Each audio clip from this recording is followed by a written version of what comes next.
আসসালামু আলাইকুম রহমতুল্লাহ বরকাতুহু। হাদিস বুখারী হাদিস নম্বর হচ্ছে 6351। হযরত সাউল ইবনে সাদ রাদিয়াল্লাহু আনহু থেকে বর্ণিত, তিনি বলেন যে নবী সাল্লাল্লাহু আলাইহি ওয়াসাল্লাম বর্ণনা করেছেন, যদি কেউ তার দু পায়ের মাঝখানে এবং দুই চলের মধ্যবর্তী স্থানের জমানাত আমাকে দিতে পারে, আমি তার জান্নাতের গ্যারান্টি দিলাম। হাদিস বুখারী। এ ব্যাখ্যা বলে নেই এটা। নবী সাল্লাল্লাহু বলেছেন দুই পায়ের মাঝখানে, অর্থাৎ পুরুষদের পুরুষলিঙ্গ, মহিলাদের স্ত্রীলিঙ্গ। এই এক কথায় জেনা ব্যভিচার করলে হবে না, স্বামী স্ত্রীর বৈবাহিক সম্পর্ক ছাড়া। যদি কেউ জেনা ব্যভিচার পরকিয়া করে, অবশ্যই সে জাহান্নামী হবে। নবী বলেছেন এর গ্যারান্টি দাও যে তুমি জেনা ব্যভিচার করনি, পরকিয়া করনি। বৈবাহিক সম্পর্কের মধ্যে স্বামী স্ত্রী যে যৌন উপভোগ করা যায়, এরকম যারা দেবে, আর জিহবাদার কাউকে অযথা কষ্ট দিলে হবে না। নবী বলে তাদের জান্নাতের গ্যারান্টি আমি নবী সাল্লাল্লাহু আলাইহি ওয়াসাল্লাম নিলাম।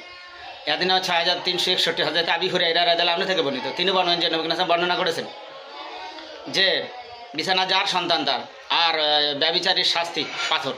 হাদিস বুখারী। ব্যাখ্যা নবী কী বলেছেন?